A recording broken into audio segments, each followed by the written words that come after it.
खुलुमबाय मानगोनां रायजोफोर आरो आंनि जिबि ब्लग फेमिलि नोंथांमोन। रन्जन दैमारि सारनि सैथोथाया बेनो, बिथाङा उदाङै दाबो जेलनिफ्राय गबोआखै। मोनसे फुनजादेरनाय बा नांजाबफानाय मोनसे केसआ सेसनेल कर्टजों फोसावजादों जे बिथाङाव जेबो गिल्टि गैया होननानै।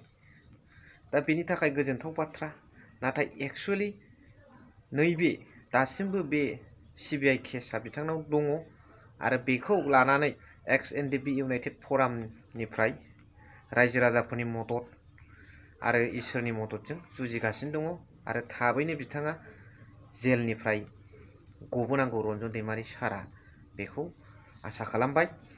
नाथाय प्रश्नआ बेसो, बिटिआर सुक्ति जाखांनायनि उनावबो मानो, सान्थि सुक्ति जाखांनायनि उनावबो मानो दिनैसिमबो एथ'ग्राब कर्ट कासारि सालायसेयावबो रन्जन दैमारि सारजों लोगोसे गोबां जेलाव जोबजानाय एक्स-एन-डि-पि आदामोना मानो गनो हायाखै? प्रश्नआ बेथ' मोनसे सान्थि सुक्ति जाबाय जेला, बेयो मोनसे सान्थि जेरावनाखि बाव खुनु माबा मोनसे खस्थ' मोननांनाय गैयै बा माबा मोनसे सोरबाया गिल्टि मोननानै बियो जीबन सारा जीबन लाइफ इमप्रिजनमेन्ट जेलाव जाहाथे थानाङै बा जेलाव जोबनानै जिखिनि समसिम बिथांमोना जेलाव थानांदों गिल्टि हिसाबै, बे जाहाथे जानाङै जानांगौमोन सान्थि सुक्तिनि गेजेरजों, बिटिआर एग्रिमेन्टनि गेजेरजों। नाथाय दुखुनांथाव बाथ्रा, एग्रिमेन्टआव मा माखौ लिरखो बेखौ लिरदोंना लिराखै, बिथांखौ सहि होनाय समाव बिथाङा नायस्लाब मोनासै। नाथाय माखासे जोंनि दैदेनगिरि रिभलिउसनारिस, भाइब्रेन्ट रिभलिउसनजों फैनाय बा कनक्रिट रिभलिउसनजों फैनाय दैदेनगिरिफ्रा मानो बिथांनि बख'नायनि फारसे बे बिटिआर सुक्तियाव मानो लिराखै? मानो लिराखै फाउन्डार चेयारमेन अफ एन-डि-पि डि.आर. नाब्ला सार, बिथां रन्जन दैमारि सारखौ बख'नायनि मानो लिराखै? श्रीजुत हाग्रामा महिलारि बिथां साराबो बुंखांबाय, बेयो जुदि सान्थि सुक्तिब्ला बे सान्थि सुक्तिनि गेजेरजोंनो बिथाङा गथारनांगौमोन। दा बिथाङा गवा हसिया बेखौ फिन जेलाव दोनहरफिनोब्ला बे मा सान्थि सुक्ति जाखो होननानै सोंथि खालामदों। बेबादि सुक्तिखौ जों मा होननानै बुंगोन रायजो राजाफोर?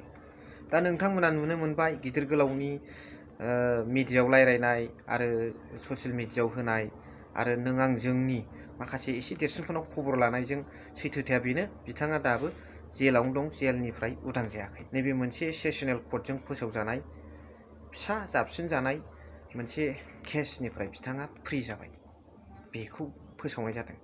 दा बेखौबो दिनै पिस एग्रिमेन्ट बा पिस एकर्डआ दिनै नाम लानो नागिरदों नामा जे पिस एकर्डनि गेजेरजों बिथाङा बेबायदि फोसावजाबाय होननानै?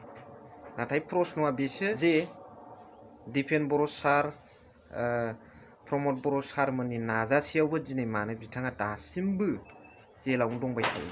मोनसे समाव हाग्रामा महिलारि बिथां सारा गावनि टेनुरावहाय, गावनि सासन कालावहाय बिथाङा बिएनसि दानानै बिथांखौ लाबोदोंमोन। दिनै बिथांमोनाबो बख'नो थाखाय आफाद दादों, एक्स-एन-डि-पि वेलफेयार एस'सिएसन। दे दानांगौ, दाबाय, जाबाय, नाथाय खामानिया बेसेबां आवगायदों? जोंहा नैबे दि हारिमु आदामोननि एक्स-एन-डि-पि इउनाइटेड फराम, बिथांमोना बिराद गोसो होनानै खामानि मावदों। जोंहा डि.आर. नाब्ला सारा उदां अख्राङाव फैनांगौ, बयबो रायजो राजाफ्रा मदद, इसोरनाव मोनसे समाव बयबो आर'ज गाबदों आरो रायजो राजाफोराबो बिथां रन्जन दैमारि सारखौ उदां अख्राङाव फैजानो लुबैदों। बे बास्तब खोथा, ओरैनो फोसावलानाय मिडियायाव ओरैनो बांबां बुंबां जानला मोनला बुंलाबानो जानाय बा ओरैनो जानला मोनला हान्देर हुन्देर बुंला हरनाय खोथा नङा बियो। बे बास्तब खोथा, रायजो राजाफ्रा बास्तब ग्रासरुट लेभेलाव गिदिंफैयोबा नोंथांमोनाथ' मिथिखायो दैदेनगिरि बिथांमोना, बेयो जाहैबाय बास्तब खोथा जे रन्जन दैमारि सारखौ रायजो राजाफ्रा उदां जानायखौ लुबैखायोबो। आरो फैबाय थानाय इयुनाव बर'नि जेसेबां दल संगठन दं, बिथांमोनाबो हेफाजाब होनांगौ रन्जन दैमारि गनायनि सायाव। रायजो राजाफ्राथ' मदद दंखायो। बेनिफ्राय जोंनि मोननै we have to regional political parties, UPPL and BPF, बेबो सापर्ट होनांगौ आरो होखायो जानांगौ। आरो बिथांमोनाबो सापर्ट होनायखौ नाङाखौ होनाखै, नांगौ, बयनिबो सापर्ट, मरेल सापर्टआ थानांगौ।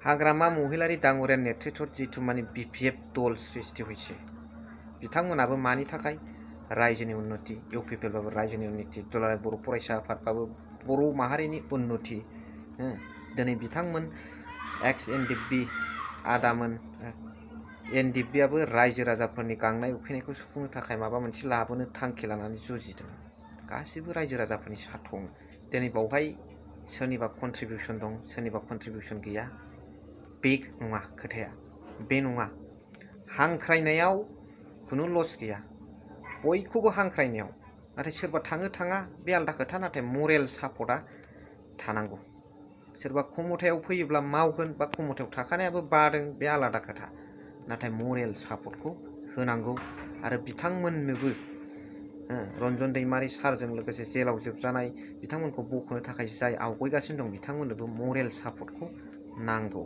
बेवहाय नाम लानाय बा बारस'नायनि खामानि मावनायनि खोथाखौ सानथ'वाखौसिया दिनै बिथांनि गनायनि थाखाय बयबो सापर्ट होनो थाखाय बे भिडिअनि गेजेरजों आं बयखौबो खावलायहरबाय दसेखिनि राजखान्थियारि लाबालाबखौ दोनथ'नानैबाबो बिथांनि थाखाय खामानि मावनो आङो दिनैनि बे भिडिअनि गेजेरजों नोंथांमोनखौ बयखौबो बर' हाम्प्रदायर फरा जुवा সকলো बर' नेता মই এই ভিডিঅ'র দ্বারা অনুরোধ কৰিছোঁ एसेनोसै नोंथांमोना मा सानो कमेन्टनि गेजेरजों फोरमायहरबानो जाबाय थेंक इउ फर वाचिं लाभ इउ अल